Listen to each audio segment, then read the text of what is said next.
எங்களை நேசிக்கிற நல்ல கத்தாவே, இந்த அருமையான நேரத்திலும் கூட கத்தாவே, அப்பா உங்களுடைய சமூகத்தில் இந்த பிள்ளைகள் எல்லாரும் வந்திருக்கிறாங்க கத்தாவே. இந்த ப்ரோக்ராம் எல்லாம் ஆண்டவர் ஆசீர்வதித்து தந்திருக்கிறேன். அதுக்காக கத்தரை ஸ்தோத்திரிக்கிறேன் கத்தாவே. இந்த பிள்ளைகள் ஆண்டவரே அப்போ அந்த ஒரு வருஷ காலம் ஆண்டவரே படித்த ப்ரோக்ராம்கள் எல்லாம் ஆண்டவர் வசனங்கள் அப்போ இன்னும் வசன போட்டிகள் எல்லாவற்றிலையும் ஆண்டவர் கூட இருந்திருக்கத்தா வர ஸ்தோத்திரங்கத்தாவே. இந்த பிள்ளைகள் ஆண்டவரே இந்த வருஷத்துலேயே ஆண்டவரே அப்போ அந்த ப்ரோக்ராம்லேயே ஒவ்வொரு கலை நிகழ்ச்சியும் ஆண்டவரை காட்டி ஆண்டவரை மகிமைப்படுத்தியிருக்கிறார் கத்தாவே. அவருக்காய் கத்தரை ஸ்தோத்திரங்கத்தாவே. அப்பா ஸ்தோத்திரம் ஆண்டவர் இன்னும் நிறைய பிள்ளைகள் வரணுங்கத்தாவே. சபையில் அப்போ அநேக அப்போ சின்ன பிள்ளைகள் வெளியில் இருக்கிறாங்க கத்தாவே. அந்த பிள்ளைகள் எல்லாம் ஆண்டவருடைய நாமத்தை உயர்த்தணும் கத்தாவே. இந்த பிள்ளைகள் முகாந்திரம் ஆண்டவர் இந்த இடத்துல எல்லாரும் ஆண்டவர் ஏற்றுக்கொள்ளணும் கத்தாவே. அப்போ அந்த பிள்ளைகள் எல்லாம் கத்தர் ஆசீர்வதிங்க கத்தாவே. வந்திருக்கிற பிள்ளைகள் எல்லாருமே தேவனுடைய ஆசீர்வாதம் கூட இருக்கும்படியாய் ஸ்தோத்திரம் கத்தாவே. ஸ்தோத்திரம் ஆண்டவர்.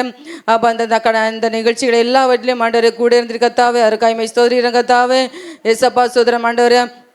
இன்னும் ஆண்டவர் எங்கள் சபையில் வந்து அப்போ ஆண்டோடைய வசனத்தை சொல்லிக் கொடுத்து ஊழியக்காரங்களை எல்லாரையும் கத்தார் ஆசீர்வதிங்க கத்தாவே.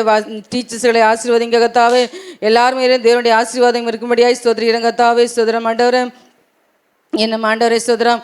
அப்போ அந்த ஒவ்வொரு ப்ரோக்ராம்லேயும் ஆண்டவர் ஒவ்வொரு கலை நிகழ்ச்சிகள்லையும் ஆண்டோடைய நாமத்தை உயர்த்தினபடியால் கத்தரை ஸ்தோத்திரம் கத்தாவே. அப்போ ஸ்தோத்திரம் ஆண்டவர். இந்த கூட்டம் முடியும் மட்டும் ஆண்டவர் இந்த பிரைஸ் கொடுக்கும் போதும் ஆண்டவர் இந்த முடியும் மட்டும் ஆண்டோடைய கரம் கூட எடுத்தும்படியாய் ஸ்தோத்திரம் ஆண்டவர். இந்த நாளையுடைய சம்பளத்தை தருகிற நிறைய பொறுப்படுத்த இயேசு மூலம் ஜெபிக்கிறோம் பிதாவே.